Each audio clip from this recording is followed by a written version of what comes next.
See the next topic, effect of temperature on resistance. देखो एक mind में रखना है कि टेम्परेचर बढ़ने से मेटल की रेसिस्टेंस बढ़ती है और इंसुलेटर एंड कंडक्टर की डिक्रीज होती है. ठीक है, अब मेटल की क्यों इंक्रीज होती है? See that since we know that the resistance of a conductor is given by R is ml by A n e square tau कराया था मैंने लास्ट टाइम. ये रेसिस्टेंस होती है. तो जब टेम्परेचर बढ़ने से क्या होता है ना, इलेक्ट्रॉन की स्पीड बढ़ जाती है तो जल्दी जल्दी कोलाइड करता है. तो दो कोलिजन के बीच रिलैक्सेशन टाइम कम हो जाता है. तो रिलैक्सेशन टाइम कम हो जाएगा तो रेसिस्टेंस इंक्रीज हो जाएगा. सो you see that when temperature is increase thermal speed of each electron increases, hence collision becomes more frequent and the relaxation time decreases, so the resistance R increases. I think it is clear हो गया. Now let R0 is resistance at 0 degree Celsius. मान लो ये wire है, इसको ice में रखा गया, उसके रेसिस्टेंस R0 है. Let R is the resistance at 3 degree Celsius. Suppose 60 degree Celsius पे रेसिस्टेंस RT है. Then change in resistance RT minus R0. Change in resistance is proportional to original resistance R0. Original resistance initial उस पर depend करती है. Second, change in resistance RT minus R0 is proportional to change in temperature. जितना ज़्यादा change in temperature होगा उतना resistance ज़्यादा बढ़ेगा. ये तो उतना ही ज़्यादा resistance में change होगा. So combining these two, दोनों को combine करेंगे तो RT minus R0 is proportional to R0 into T. So RT minus R0 proportional को equal में change करेंगे. Some constant alpha is put, alpha R0 into T. Let it be equation 1. Where alpha is called temperature coefficient of resistance. This is called alpha, temperature coefficient of resistance. Similar to that जो हमने उसमें thermal expansion, linear expansion में पढ़ा था heat thermodynamics में, उसी तरह का ही है. So from here alpha is RT minus R0 by R0 into T. Suppose R0 is 1, temperature is 1 Kelvin, so alpha is RT minus R0. So if R0 is 1, T change in temperature is 1 degree Celsius, then alpha is RT minus R0. So thus alpha is defined as to be increase in resistance per degree rise in temperature. देखो alpha is equal to change in resistance per unit resistance per degree rise in temperature. It's all right. For numerical purpose, equation 1 can also be written as R0 इधर चला जाएगा तो final resistance RT, R0 taking common 1 plus alpha T. याद होगा वहाँ पे भी था LT is L0 1 plus alpha T. That's all right. देखो for metals alpha is positive. Alpha positive का मतलब है more the temperature more the resistance. For insulators and semiconductors alpha is negative. More the temperature less the resistance. For alloys manganin and constantan, ये manganin constantan alloy होती है, ये alpha is very small, alpha बहुत small होती है. बहुत ज़्यादा temperature change भी करेंगे तो रेसिस्टेंस में बहुत ज़्यादा फर्क नहीं पड़ेगा. तभी जो लैब में रेसिस्टेंस की वायर बनाई जाती है तो इन एलॉयज की बनाई जाती है. Hence use to make standard resistance. Constantan जो मटेरियल होता है ये प्रैक्टिकल के वाइवा में काम आएगा. कॉपर 60%, निकल 40% होता है. मैग्नीन में कॉपर 84%, मैग्नीज 12%, निकल 4% होता है. ठीक है, इट्स ऑल राइट. तो ये हो गया ना. ये एक ऑब्जेक्टिव का क्वेश्चन है कि since we know that I is equal to V by R, slope is 1 by R. If we take I this side V, then slope is 1 by R. Collision of conduction electron with atoms of metal give thermal energy which appears of heat. तो wire गर्म क्यों हो जाता है? Electron बार बार strike करता है इनसे तो हीट एनर्जी प्रोड्यूस होती है. Now you see that in this graph, देखो ये जिसकी स्लोप कम होगी थीटा, देखो स्लोप कम होगी तो रेसिस्टेंस ज़्यादा होगी. तो इसकी स्लोप कम है तो रेसिस्टेंस इसकी ज़्यादा है तो R2 is greater than R1. और जिसकी रेसिस्टेंस ज़्यादा होगी तो उसकी टेम्परेचर भी ज़्यादा होगी. सो T2 is greater than. So which wire has more temperature? तो T2 is greater than T1. I think clear है. जिसकी रेसिस्टेंस ज़्यादा होगी टेम्परेचर भी ज़्यादा होगी. So variation of resistivity with temperature, it is also same. Rho T is varies as rho 0 1 plus alpha T. Almost same चीज़ है, same concept है. ठीक है. So variation of resistivity with temperature, metal के जैसे जैसे temperature बढ़ेगा nichrome में graph ऐसे आती है. अल्युमिनियम भी मेटल है, इसमें ग्राफ ऐसी आती है. ये मैं ये उसकी नेचर पे डिपेंड करती है, मटेरियल की क्वालिटी पे डिपेंड करती है। सेमीकंडक्टर में देखो टेम्परेचर बढ़ेगी तो रेसिस्टिविटी कम होगी, इंसुलेटर में भी टेम्परेचर बढ़ेगा तो रेसिस्टिविटी डिक्रीज होगा। सीधा न्यूमेरिकल नंबर 1 ये जेई में भी आया है, बोर्ड एग्जाम के लिए भी इम्पोर्टेंट है। The resistance of a tungsten filament at 150 degree Celsius is 133, what will be the resistance at 500 degree. ठीक है, the temperature coefficient of resistance of tungsten at 0 degree Celsius is given, ये alpha की value given है। Now देखो we know RT is equal to R01 plus alpha T, तो जब भी resistance को कंपेयर करना है ना तो ये याद रखना 0 डिग्री से कंपेयर करना, उससे कभी प्रॉब्लम नहीं आएगी। सो देखो रेसिस्टेंस RT कितना है 133, ठीक है, और ये पहले 0 से कंपेयर करना है, 0 और 150, तो डिफरेंस इन टेम्परेचर 150 हो गया, तो डिफरेंस इन टेम्परेचर 150, तो RT is R0 is resistance at 0 degree, 1 plus alpha into 50, clear है ये। Similarly, we have to find resistance at 500. तो let R500 is R0. ये भी 0 से ही compare करना. R0 1 plus alpha, change in temperature 500. 500 minus 0, that is 500. Now dividing equation 2 by 1. 2 को 1 से divide करेंगे तो R500 by 133 और R0 cancel हो गया, ये ऊपर आ गया. अल्फा की वैल्यू गिवन है 0.0045 बाई 1 प्लस 0.0045 इंटू 150, ये 133 इधर आ गया, ये सॉल्व करके 3.25 आ जाएगा, ये सॉल्व करके 1.675 आएगा, और ये पूरा सॉल्व करके 258 ohm is the answer. It's all right.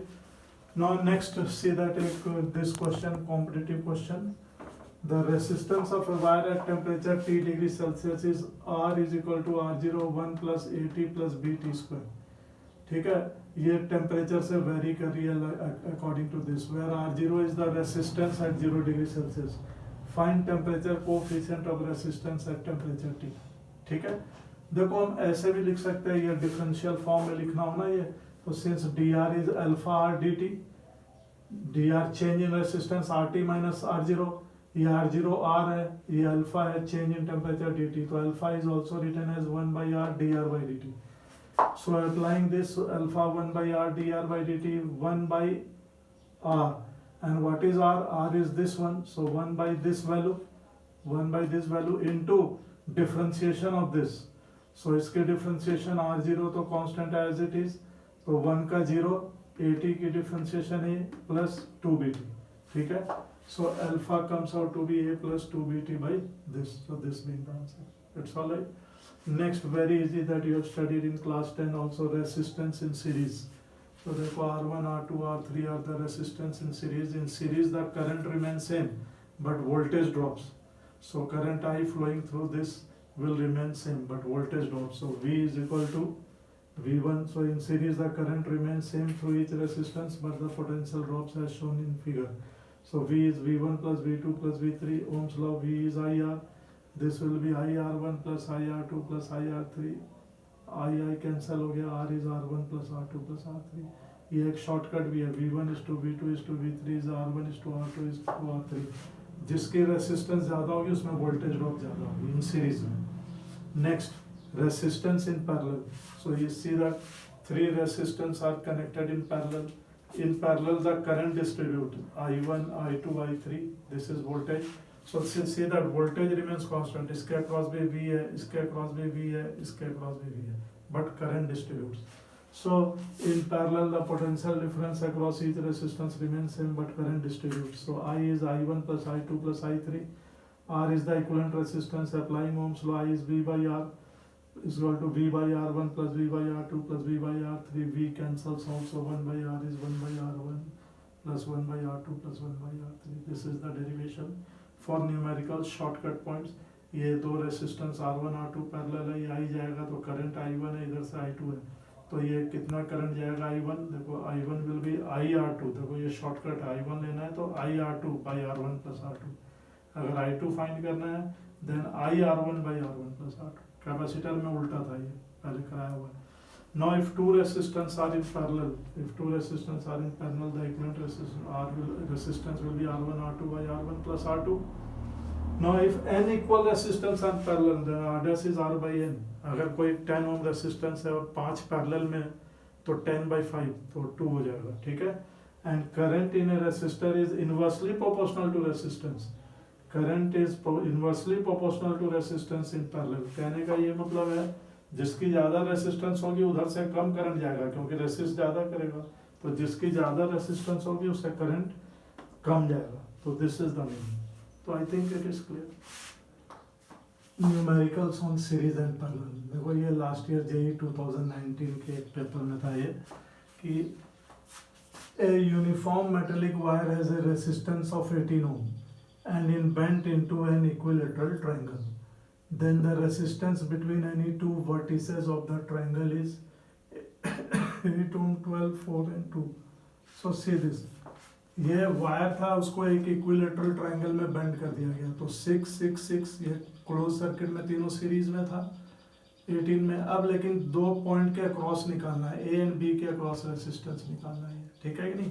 पहले बेसिकली ये ऐसे बेंड हो गया, ये ऐसे बेंड हो गया, तो ये क्लोज सर्किट में तीनों सीरीज है. बट दो पॉइंट लेंगे अक्रॉस एनी टू कॉर्नर्स तब ये सीरीज हो जाएगा, ये पैरेलल, क्योंकि जहाँ से दो लाइनें निकलती है बताया था मैंने कैपेसिटर में भी कि ये सीरीज है और ये फिर इसके पैरेलल है. सीरीज में 6 and 6 12, 12 and 6 parallel.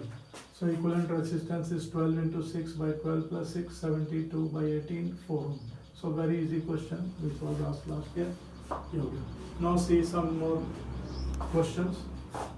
Number 1, find equivalent resistance across A and B. देखो ए और बी के अक्रॉस इक्विवेलेंट रेसिस्टेंस फाइंड करना है. मैंने कैपेसिटर में ये बताया था कि जिसके अक्रॉस निकालना होता है ना, we draw a false line and from where we start, जहाँ से दो लाइनें निकल रही है वो सीरीज में होता है. ये from here we can't start क्योंकि 3 लाइन्स है, ये भी 3 है, ये भी 3 है, ये तो मोर देन 3 है, ये भी 3 हो गया फॉल्स लाइन लेके. तो अल्टीमेटली सिर्फ दो लाइनें रह गई, तो डेफिनेटली ये दोनों सीरीज होगा कॉर्नर में जब दो लाइनें. 3, 3, 6, 6, 6 पैरेलल 3, क्योंकि दो इक्वल रेसिस्टेंस पैरेलल में तो r/2 होगा, तो 3, तो 6, 6 parallel 3, 3, 3 series 6, 6, 6 parallel 3, 3, 3 series 6, 6, 6 parallel 3, 3, 3 series 6 and 6 and 3 parallel.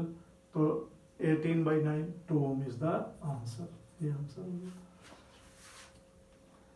Next question. 5 equal resistance are given. There are 3 questions in it. Find resistance, find RFH, resistance across FH, find resistance across FG, and find resistance across GK. तो first see that RFH. तो RFH इसके और इसके across find करना है. तो अब ये पॉइंट, ये दोनों कॉर्नर, यहाँ से तो पॉइंट निकल नहीं रहा क्योंकि इसके अक्रॉस फाइंड करना है. तो ये दोनों सीरीज 10, ये दोनों सीरीज 10, 10, 5 and 10 in parallel. तो 10, 10 parallel 5, 5, 5 parallel 2.5. So 2.5 ohm is the answer. ठीक है.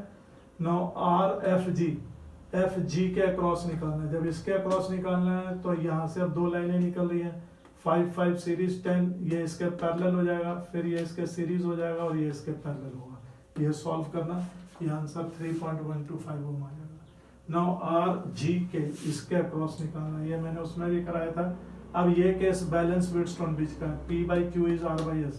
देखो 5/5 is 1, 5/5 is 1, so Wheatstone bridge is balanced.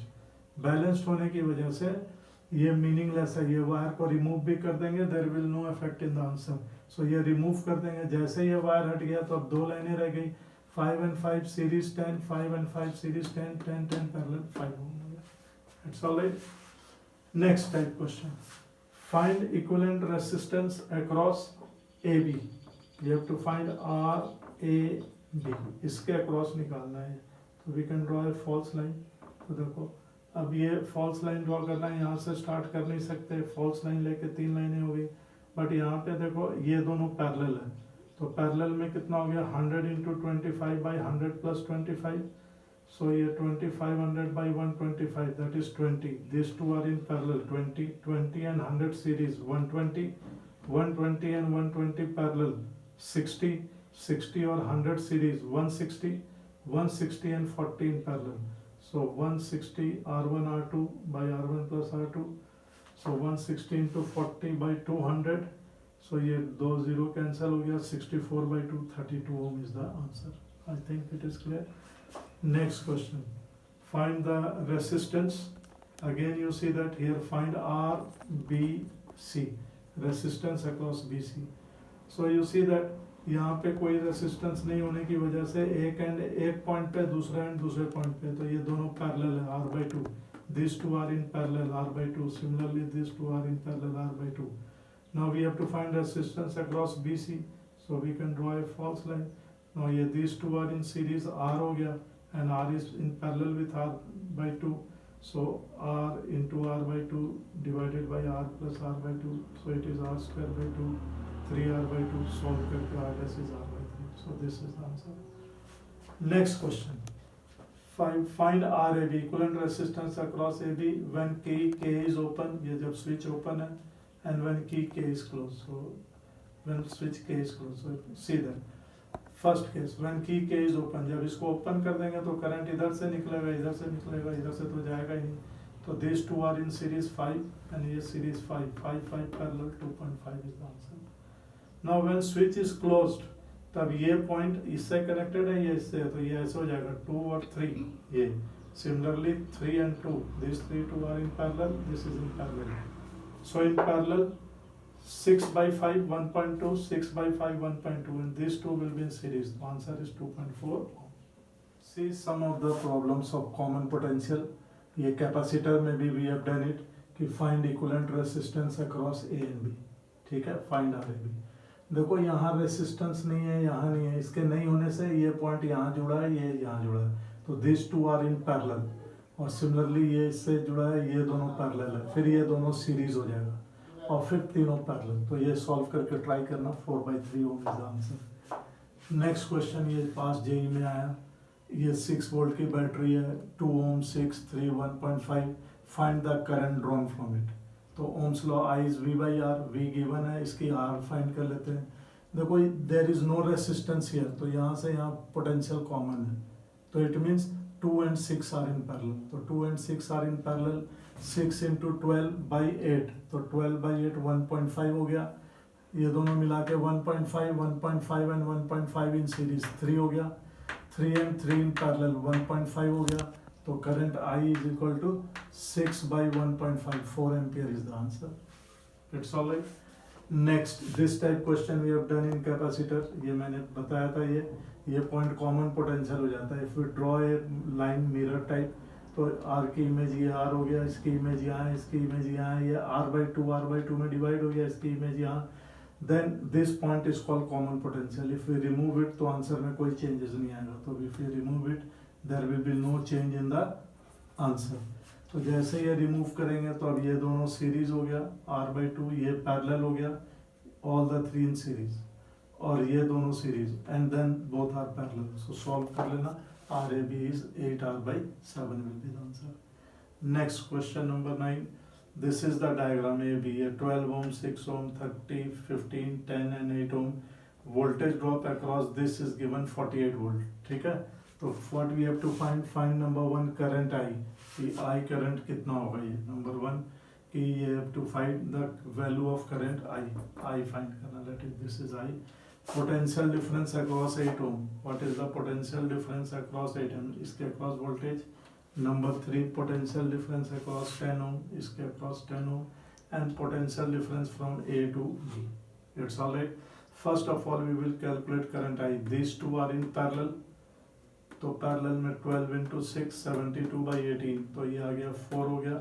वैसे ये 3 पैरेलल में, तो ये आ जाएगा 5 ओम. तीनों पैरेलल में ऐड करेंगे, तो 5 है, ये 8 है. तो current I in the circuit. अब ये we can draw this diagram like this. ये 4 ओम है, so this is the current I flowing. So ये total current I will be how much? I will be 48 by 4. ये देखो यहाँ से current तो सीरीज में सेम होगा ना ये, तो इसके अक्रॉस वोल्टेज गिवन है 48, तो करंट कितना हो गया? I is 48 by 4, तो 12 ampere. So 12 ampere will flow in like this. तो ये फर्स्ट पार्ट का आंसर है. पोटेंशियल डिफरेंस अक्रॉस 8 ओम, तो करंट कितनी है? करंट इज 12 एम्पियर, तो 12 into 8 96. So potential difference across 8 ohm is 96 volt. Next, potential difference across 10 ohm, इसके across 10 ohm ये वोल्टेज सेम होगी, ये तीनों पैरेलल में, तो इसकी वोल्टेज सेम होगी। तो पैरेलल में टोटल रेसिस्टेंस कितनी थी 5 ओम, 12 एम्पियर करंट आ रहा है, 5 इंटू 12 60 वोल्ट, सो 12 इंटू 5 60 वोल्ट हो गया, तो इसके अक्रॉस 60 वोल्ट हो गया, ठीक है 60 volt. And last potential difference across A to B potential difference 48 plus 60 plus 96, so 48 plus 60 plus 96, 204 volt is the answer.